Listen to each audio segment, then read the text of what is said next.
Hello everyone, कैसे हैं आप सभी लोग। स्वागत है आज के वीडियो में। आज के वीडियो में हम बात करने वाले हैं सेंटअप एग्ज़ाम, बिहार बोर्ड के सेंटअप एग्ज़ाम के रिलेटेड।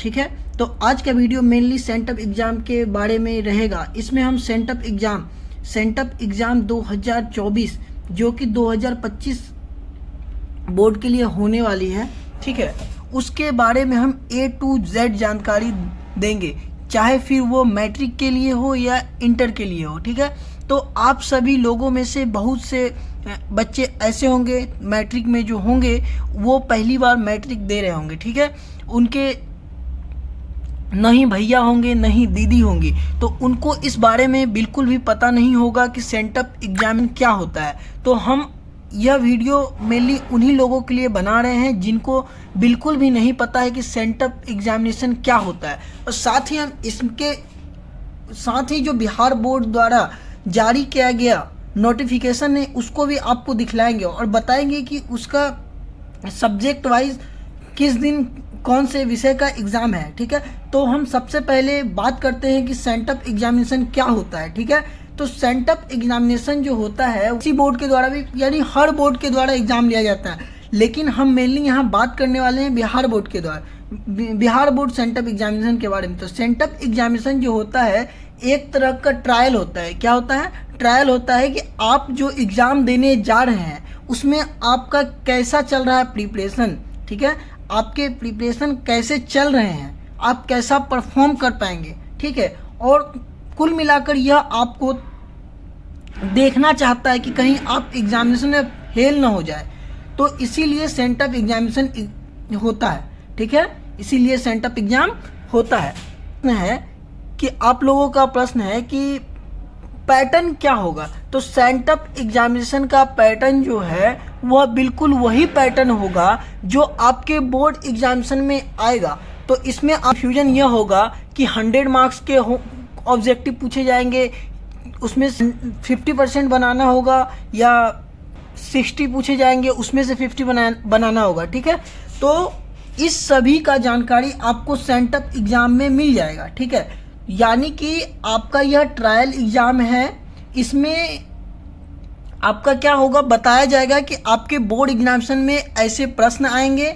ठीक है, और इस पैटर्न पे प्रश्न आएंगे। ठीक है, तो पैटर्न आपको वहीं पता चलेगा, लेकिन आपको ट्रेंड तो पता है कि जिस ट्रेंड पे हम लोग एग्ज़ाम दे रहे हैं उसी ट्रेंड के अकॉर्डिंग आएगा। लेकिन अगर पैटर्न चेंज हो रहा है, ट्रेंड चेंज हो रहा है, तो इसका मतलब है कि आपको वहाँ पता चल जाएगा।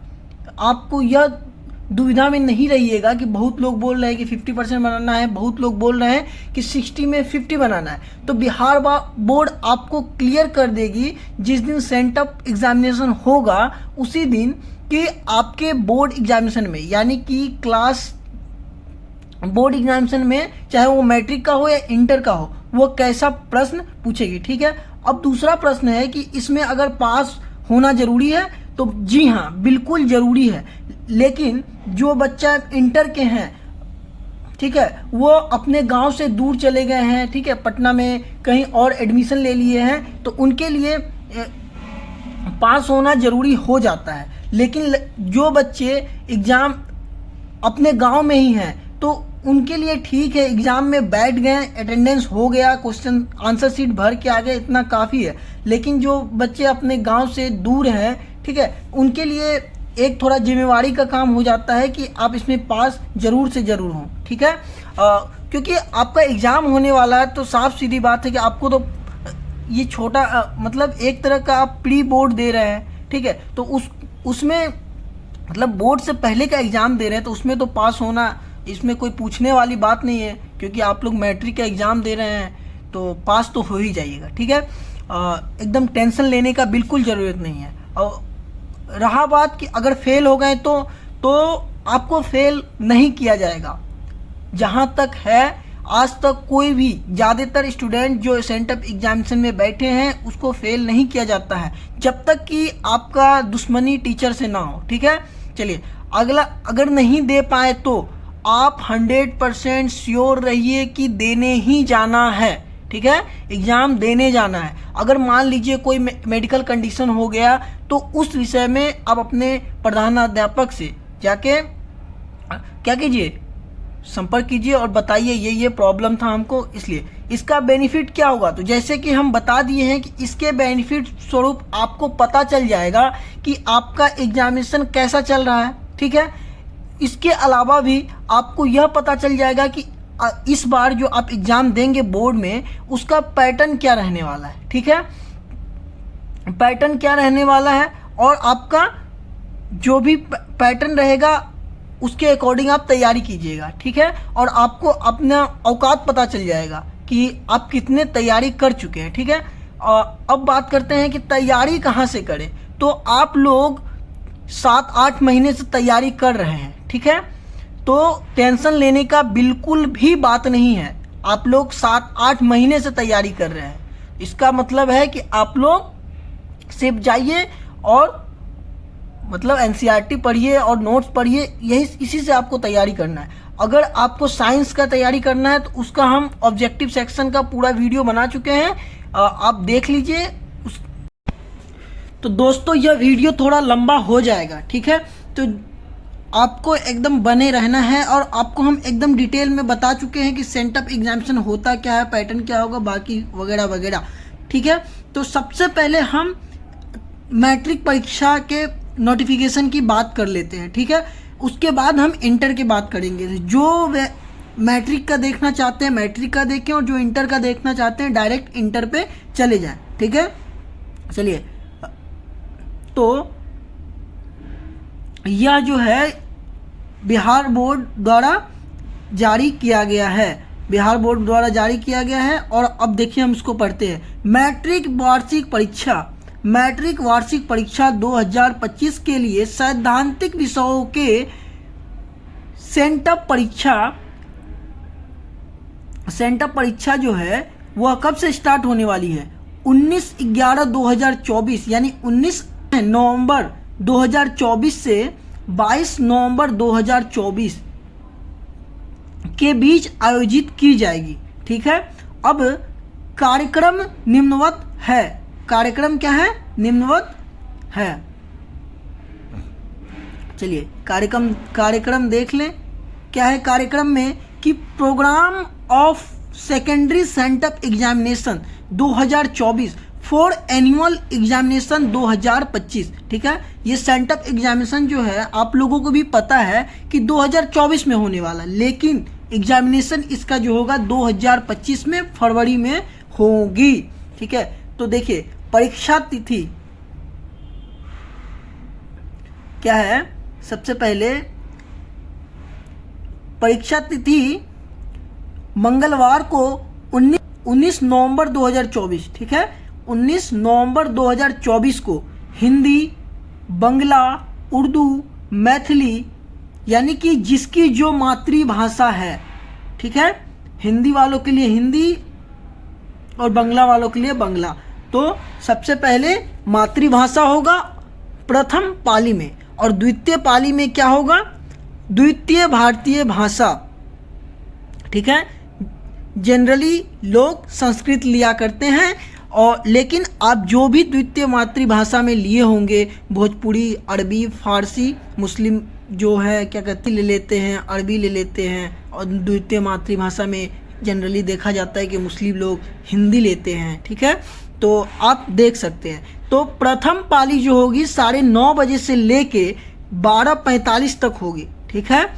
9:30 से लेकर 12:45 तक प्रथम पाली का एग्ज़ाम होगा, और द्वितीय पाली का एग्ज़ाम जो है वह 2 बजे से लेकर 5:15 तक होगा, ठीक है। तो आप लोगों को बीच में खाना खाने का या जो भी रेस्ट टाइम दिया जाएगा, ठीक है। अब फिर आइए 20 तारीख का बात करते हैं। तो 20 तारीख को विज्ञान जिसका विषय कोड है 112, वह 9:30 बजे से शुरू होकर 12:15 तक होगा। फिर 125 जो है क्या है, संगीत केवल दृष्टि बाधित परीक्षार्थी के लिए है, ठीक है। तो जो लोग देख नहीं पाते हैं उनके लिए संगीत का एग्ज़ाम होगा, बाकी जो देख पाते हैं उनके लिए विज्ञान का एग्ज़ाम होगा। ठीक है, अब सामाजिक विज्ञान की बात करें तो 2 बजे से सामाजिक विज्ञान होगा और 4:45 तक यह चलेगा। ठीक है, 111 इसका विषय कोड रहेगा। और अगला है 21 तारीख को। ठीक है, तो 21/11/2024 को क्या होगा, गणित होगा। गणित होगा 9 बजे से 9:30 बजे से 12:45 तक, और उसके बाद फिर क्या होगा, अंग्रेजी होगा 2 बजे से 5:15 तक। ठीक है, लेकिन जो विद्यार्थी देख नहीं सकते हैं उनके लिए भी, तो उनके लिए गृह विज्ञान होगा। ठीक है, उनके लिए गृह विज्ञान 9:30 बजे से 12:45 तक होगा। ठीक है, अब चलिए, बहुत सारे स्टूडेंट ऐसे भी होते हैं जो ऐच्छिक विषय रखते हैं। ऐच्छिक विषय रखते हैं, ऐच्छिक में क्या रखते हैं, एडवांस मैथमेटिक्स रखते हैं, उच्च गणित रखते हैं। ठीक है, तो उनके लिए 22 तारीख को भी एग्जामिनेशन होंगी। ठीक है, 22 तारीख को भी उनका एग्जामिनेशन होगा। ठीक है, चलिए, तो 22 तारीख को ऐच्छिक विषय में आप देख सकते हैं, यहाँ सब लिखा हुआ है, उच्च गणित, वाणिज्य, अर्थशास्त्र, फारसी, संस्कृत, अरबी, मैथिली, ये सभी होने वाला है। ललित कला है, गृह विज्ञान है, नृत्य एवं जो भी है, आप सब देख सकते हैं। ठीक है, उसके बाद ऐच्छिक विषय जो 2 टाइम होगी ऐच्छिक विषय। ठीक है, एक तो होगा 9:30 से 12:15 तक, और एक होगा, कब होगा, एक होगी 2 बजे से 5:15 बजे तक। ठीक है, यह हो गया मैट्रिक विद्यार्थी के लिए। यदि कोई विद्यार्थी, यहाँ आपको साफ साफ लिखा हुआ है, यदि कोई विद्यार्थी सेंटअप परीक्षा में शामिल नहीं होते हैं अथवा अनुत्तीर्ण यानी फेल हो जाते हैं, तो वैसे विद्यार्थी वार्षिक परीक्षा 2025 में शामिल नहीं होने दिए जाएंगे, यानी कि शामिल होने से वंचित हो जाएंगे। ठीक है, क्या हो जाएंगे, वंचित हो जाएंगे। ठीक है, और इसमें ध्यान देने वाला बात क्या है कि पूर्ववर्ती कंपार्टमेंटल एकल विषय अंग्रेजी एवं समुचित कोटि के विद्यार्थियों को सेंटअप परीक्षा में शामिल होना मतलब नहीं होना है। तो जो लोग कंपार्टमेंटल दे रहे हैं, ठीक है, पूर्ववर्ती हैं, एक्स कैंडिडेट हैं, उन सभी को क्या करना है, सेंटअप एग्जामिनेशन नहीं देने जाना है। सेंटअप एग्जामिनेशन किसे देने जाना है, जो फ्रेशर है, यानी कि पहली बार आप लोग एग्ज़ाम दे रहे हैं, उन सभी को देने जाना है। ठीक है, अब मैट्रिक का बात कर लिए, अब बात करते हैं इंटर वार्षिक परीक्षा 2025 के विद्यार्थियों के बारे में। तो बिहार विद्यालय परीक्षा समिति इंटरमीडिएट परीक्षा 2025 में शामिल होने वाले नियमित स्वतंत्र एवं क्वालिफाइंग कोटि के छात्राएं के सैद्धांतिक विषय की उत्प्रेषण यानी सेंटअप जांच परीक्षा का कार्यक्रम निम्नवत है। क्या है कि जांच परीक्षा यानी सेंटअप एग्जाम हो है, वो जांच परीक्षा है, उसका क्या है, प्रोग्राम जो है निम्नवत है। ठीक है, तो आप लोग देख सकते हैं कि पहला सीटिंग सेम एकदम 9:30 से 12:45 तक है और 2 बजे से 5:15 तक है। ठीक है, अगर इस ठीक है, और कूल ऑफ टाइम एग्ज़ाम आपका 9:30 बजे से स्टार्ट हो जाएगा और वहाँ पर आपको जो भी क्या कहते हैं सिग्नेचर वगैरह करना होगा, उसके लिए आपको 15 मिनट टाइम दिया जाता है। वही टाइम यहाँ लिखा है, कूल ऑफ टाइम। ठीक है, चलिए अब बात करते हैं, तो क्या कहते हैं इंटर एग्जामिनेशन में यानी इंटरमीडिएट में क्या होता है कि आर्ट्स होता है, किसी के साइंस होते हैं, किसी के कॉमर्स होते हैं। तो सबसे पहले साइंस वालों का एग्ज़ाम है। ठीक है, 11 तारीख, 12 तारीख, 13 तारीख और 14 तारीख, फिर 15 तारीख। ठीक है, तो 15, 16, 18। ठीक है, 15, 16, 18। तो आपका एग्जामिनेशन जो है 11 से लेकर 18 तक चलेगा, ठीक है। इंटरमीडिएट वालों का एग्जामिनेशन जो है 11 तारीख से 18 तारीख तक चलेगा। और ये सभी आप देख लीजिए, आपका क्या है प्रोग्राम इस तरह से है, ठीक है। आप लोग इसको आराम से स्क्रीनशॉट ले लीजिए, हम इसको जूम कर दे रहे हैं और स्क्रीनशॉट लेकर देख लीजिए कि आपका एग्जामिनेशन किन किन दिनों को है, ठीक है। क्योंकि इसमें समझाने के लिए कुछ नहीं है, ठीक है। जो भी समझाने वाला बात था हम पहले समझा चुके हैं और यह आपको हम बता दिए हैं कि इस दिन है 17 को संडे पड़ जा रहा है, इसीलिए 17 तारीख को संडे है, इसीलिए 17 तारीख को ऑफ है। और 18 तारीख को फिर से मंडे है, उस दिन हिस्ट्री का और होम साइंस का एग्ज़ाम है, ठीक है। चलिए तो एक बार देख लीजिए और फिर इसको स्क्रीनशॉट ले लीजिए।